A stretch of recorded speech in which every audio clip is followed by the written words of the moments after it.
que le Barça a gagné la Liga, elle va dépendre de ce que le Real Madrid fera en fait. C'est en se comparant avec le Real Madrid que inconsciemment le Barça fixe sa jauge pour savoir si oui ou non la saison est réussie ou pas en fait. Là, le Barça fait le doublé Supercoupe d'Espagne et championnat, mais si demain le Real Madrid bat Manchester City et va ensuite gagner la 15e Ligue des Champions, et ben je pense que pour tout le monde, la saison du Barça sera un flop. Je peux vous garantir qu'inconsciemment, les supporters du Barça trouveront que c'est une saison moyenne, voire médiocre par rapport à celle du Real Madrid, malgré le fait que le Real Madrid a souffert au quotidien en Liga. Ça, c'était il y a 3 jours. Il y a 3 jours de ça, lundi vers midi 13h, j'ai fait une vidéo qui s'appelle « La saison du Barça est-elle réussie ?» et je vous évoquais l'éventualité que le Real Madrid aille chercher la C1 ou se fasse éliminer, évidemment, et que ça allait changer la perception de la saison du Real Madrid, mais aussi celle du Barça.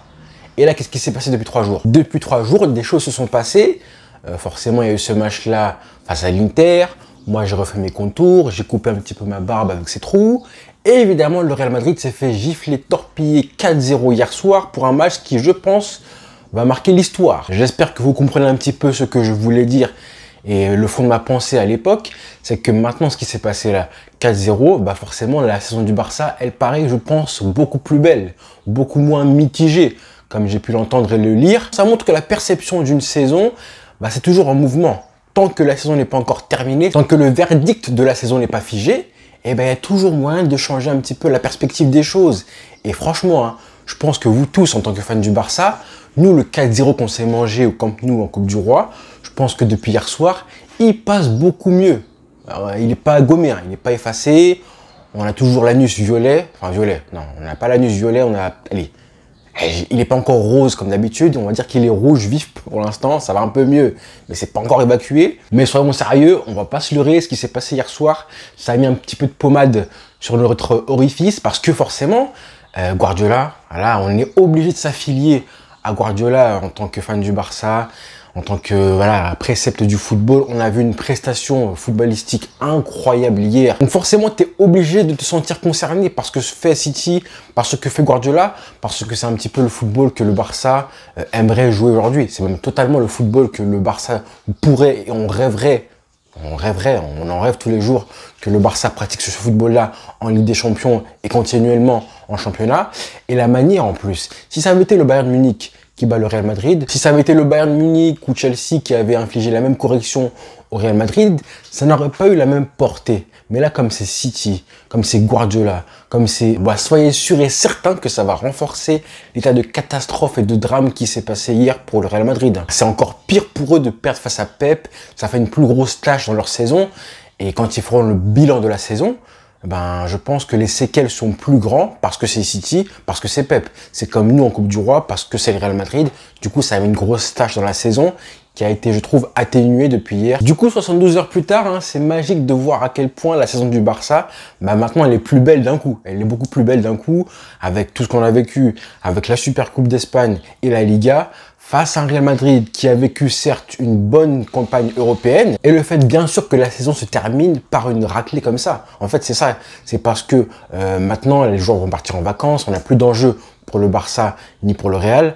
La saison est terminée pour eux. Les joueurs vont être en roue libre en Liga, ils vont jouer les matchs pour du beurre, clairement. Malheureusement pour le Real Madrid, ils vont partir en vacances avec cette espèce de claque qu'ils ont mangé en tête. Leur saison se termine par ça. Donc dans les esprits, forcément, la saison prochaine, ils vont démarrer avec cette espèce de blessure mentale et sportive qu'ils ont vécu. Ce qui n'est pas forcément le contraire du Barça. Le Barça va terminer la saison par une Liga, des trophées gagnés, une célébration dans les rues de Barcelone qu'on a vu lundi qui a été incroyable. C'est pas le même sentiment. Et on sait que le football va vite et que la mémoire footballistique des fans et des joueurs, elle est très courte. Donc forcément, les derniers événements, ce qui s'est passé le plus récemment, ça compte plus que ce qui s'est passé avant ça. Donc même si le Classico 4-0 en Coupe du Roi, c'était en avril dernier, c'était un mois de ça. Maintenant, je pense que ce qui s'est passé après ça, après, attention, c'est pas encore fini. Ce n'est pas encore fini.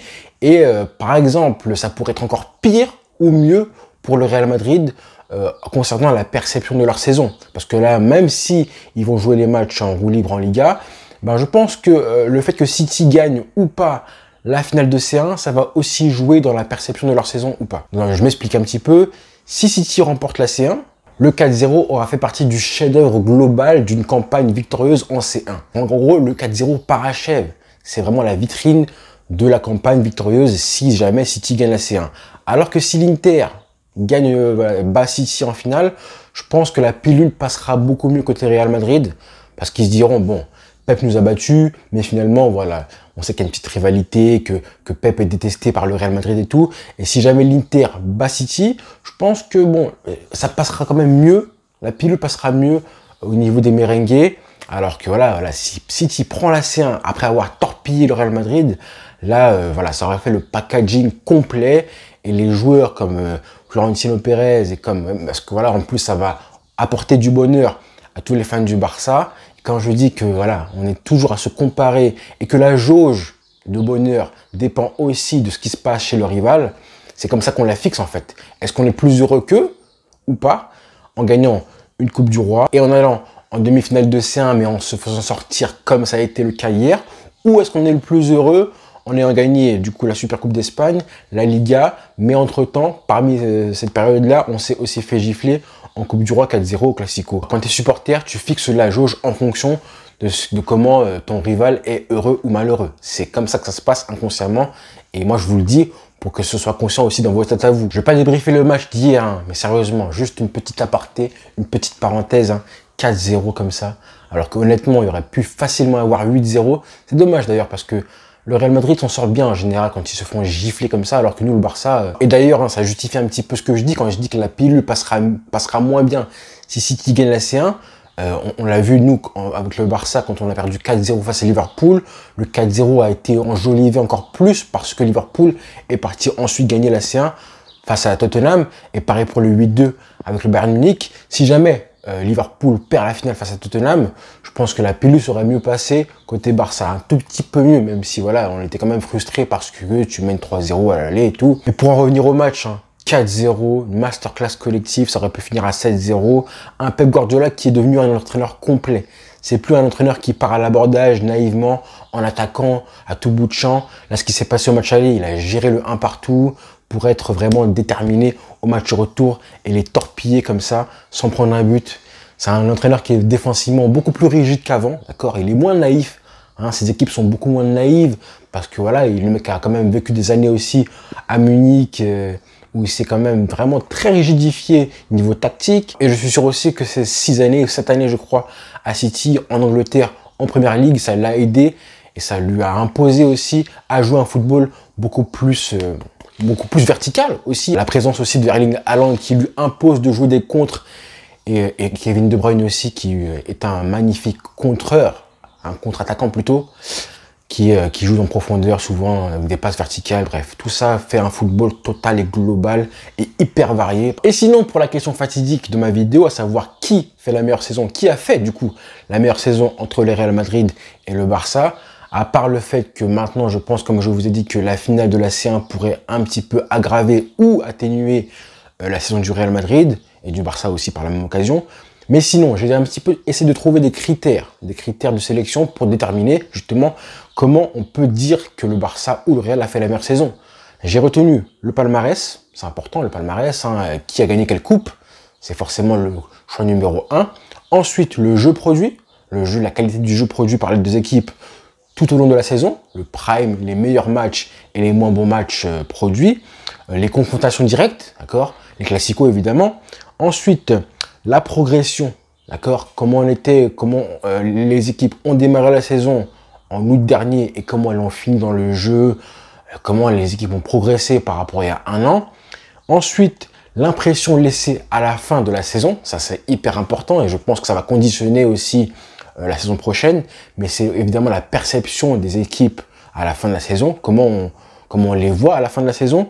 Et évidemment, en 6, le parcours européen, je l'ai mis en 6e parce que je trouve que c'est un peu, c'est pas que c'est pas important, mais comme l'Europe, c'est maximum 13 matchs dans la saison, c'est un petit peu injuste, mais bon, c'est quand même aussi important, c'est quand même aussi important que le palmarès, et c'est aussi les émotions produites en saison, et c'est aussi le fil rouge. C'est aussi le fil rouge parce que, par exemple, nous, le Barça, on sait que depuis octobre, novembre dernier, je crois, eh ben, on n'a plus cette espèce de frisson d'excitation que tu as quand tu es encore en licence C1, ça c'est important d'avoir cette espèce de motivation, un truc qui te tient en haleine pendant des mois et des mois. Ça on ne l'a plus depuis très longtemps, alors que le Real, même s'ils sortent à la fin 4-0, bah, ils ont réussi à être en haleine, en excitation jusqu'à mi-mai, jusqu'au 16-17 mai plutôt. C'est quand même voilà, pas mal de bonheur et de tranquillité jusqu'à et de stress, d'excitation, aussi du stress, hein, c'est vrai. Mais c'est quand même un moment où tu es excité, tu prends du plaisir à voir ton équipe jouer, les tirages au sort, tout ça qui rentre en compte, qui fait que voilà, c'est quand même un plaisir d'être qualifié. Ça me fait penser au PSG, eux quand ils sont éliminés en huitième de finale tous les ans, et ben ils savent que à la mi-février, mi-mars, et ben la saison elle est pour eux terminée pratiquement. Donc c'est important d'être le plus longtemps possible en haleine et concerné par les joutes européennes, c'est important. Du coup, forcément, sur l'argument du parcours européen, c'est un point pour le Real Madrid. Clairement, il n'y a pas de, il y a un point, un gros point même, j'ai envie de dire, demi-finale de Ligue des Champions, sortie certes par 4-0 par City, mais comparé au Barça qui se fait éliminer du coup en barrage d'Europa League et avant ça en poule pour la deuxième fois consécutive, forcément, il y a un monde d'écart à ce niveau-là. C'est un point, j'aurais même voulu mettre 2 points d'avance pour le Real Madrid. Sinon, si on compare le palmarès, il y a forcément un point pour le Barça à ce niveau-là, parce que Coupe du Roi pour le Real Madrid et aussi la Super Coupe d'Europe qui a été gagnée du coup au mois d'août dernier, mais ça pèse vraiment trop peu par rapport à la Super Coupe d'Espagne, en plus gagnée face au Real Madrid, et de quelle manière aussi en finale. C'est plus la dimension finale qui entre en compte. Et aussi la Liga, qui a été le trophée majeur avec 14 points d'avance pour l'instant. Je pense que là aussi, il y a au moins un point, voire un point et demi, voire 2 pour le Barça. À ce niveau-là, clairement, le Barça a fait largement le trou. Et au niveau du palmarès, on est largement devant le Real Madrid. Ensuite, au niveau du jeu produit, là, je suis désolé, hein, mais pour moi, c'est avantage Barça. Avantage Barça. Le seul argument qui pourrait entrer en compte en faveur du Real Madrid, c'est le jeu produit en C1. Et encore, j'ai envie de dire. Ils ont fait des très grands matchs, par exemple le match face à Liverpool au match aller où ils ont été incroyables de maîtrise, de confiance, de caractère après le 2-0 des Reds. Face à Chelsea, ils ont été aussi assez costauds, mais bon, Chelsea, ça reste un club qui fait une saison assez horrible, hein, mine de rien. Et puis là, ils ont été dans le jeu, franchement, ils ont montré un visage. Je sais pas si j'ai de souvenirs de mon vivant vu un tel rapport, une telle différence d'écart de niveau entre 2 demi-finalistes de LDC, j'ai jamais vu ça. Ça aurait pu finir à 8-0.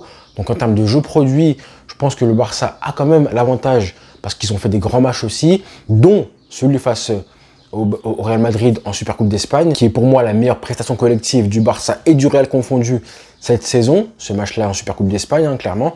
Et globalement, le Barça a régulièrement, pas assez à mon goût, hein, mais plusieurs fois fait des bons matchs dans le niveau du jeu, largement plus que ce qu'on a vu au Real Madrid. Mais bon, on sait que le Real Madrid, c'est pas forcément ça qu'ils mettent en valeur, en lumière plutôt, c'est pas forcément leur qualité première. Mais bon, ils gagnent comme ils peuvent, hein. Je respecte totalement leur façon de jouer. Donc pour l'argument du jeu produit, je mets avantage Barça. Ensuite, pour les confrontations directes, là c'est important de voir que malgré le fait que le Barça a gagné la Supercoupe d'Espagne, a gagné le Classico Retour aussi, Classico Retour du coup en Liga, a gagné aussi le Classico Aller en Coupe du Roi, pardon, bah, le retour c'est un 4-0, et malheureusement comme c'est le dernier Classico en date, d'accord, en gros, on va dire que le Real a eu le dernier mot. C'est un petit peu ça la morale de l'histoire. Ils ont gagné le Classico aller en Liga, mais bon, celui-là, on l'a complètement oublié carrément. Et malheureusement, ce que la mémoire va garder, en plus un 4-0 à domicile en plus, au Camp Nou, je pense qu'à ce niveau-là, le Real a eu le dernier mot et ils ont un léger avantage, malgré le fait qu'ils ont perdu la finale en Supercoupe d'Espagne. Je pense qu'ils ont quand même un avantage psychologique et on va garder ça en tête, plus que la Supercoupe d'Espagne. Malheureusement. Donc je mets avantage pour le Real Madrid à ce niveau-là. Ensuite, pour la progression en cours de saison, pour moi, il n'y a pas photo à ce niveau-là. Le Barça est loin devant parce que le Real Madrid décline. Clairement, ils étaient tenants du titre en C1, en Liga. Ils avaient tous les titres, tous les trophées possibles, inimaginables. Et là, le Barça, du coup, avait fait une saison blanche l'année d'avant. Là, le Barça a réussi à gagner 2 titres, à montrer des belles choses. On est quand même excité de voir comment ça va se passer l'année prochaine parce qu'on a une saison vraiment sur la phase ascendante malgré les critiques de beaucoup de personnes, dont pas mal de fans du Barça, je pense que le Barça est sur une phase ascendante, largement, alors que le Real est en déclin, transition, reconstruction, tous les termes possibles, mais leur saison n'est pas forcément bonne, loin de là.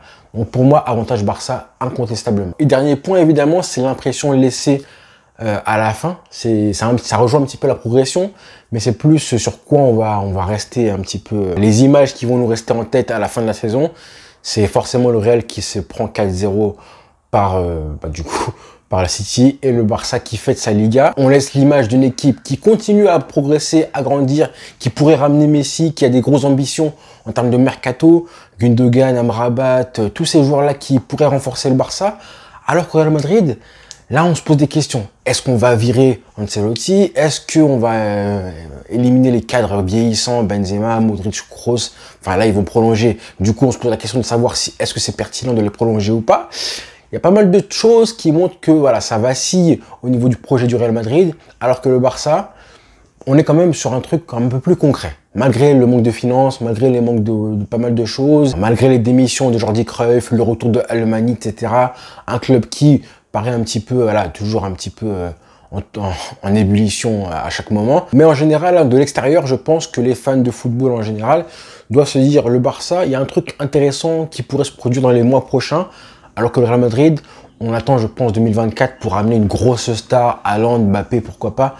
Là, on est un petit peu dans le flou au niveau du Real Madrid. Là, le Barça, je trouve que, voilà, on est quand même dans l'encouragement. Donc, si je fais le bilan, palmarès Barça, le jeu produit Barça, les confrontations Real Madrid, 2-1, ça fait. Ensuite, la progression Barça, l'impression laissée à la fin, Barça aussi, et le parcours européen Real Madrid. Donc, pour moi, sur les 6 critères que j'ai sortis, j'aurais pu en trouver un 7e pour ne pas faire égalité. Mais quoi qu'il arrive, ça fait quand même 4-2 pour le Barça selon moi. Après, dites-moi en commentaire si vous êtes d'accord avec moi. Mais je pense être suffisamment objectif pour faire un bilan, je trouve, relativement équilibré. Pour dire que la saison du Barça est meilleure que celle du Real Madrid. À l'heure où je parle aujourd'hui, ça peut peut-être changer encore, j'y crois pas. Ça peut être pire que ça encore, en fonction de ce que je dis lors de la finale de la C1, qui aura lieu le 10 juin prochain. Et au contraire, ça pourrait s'accentuer si, par exemple, Ancelotti est viré ou pas. Bref, voilà, plein de petites choses qui montrent que le football, ça va tellement vite, hein, et ça bouge tout le temps. Donc voilà les frères. Bonne journée à tous,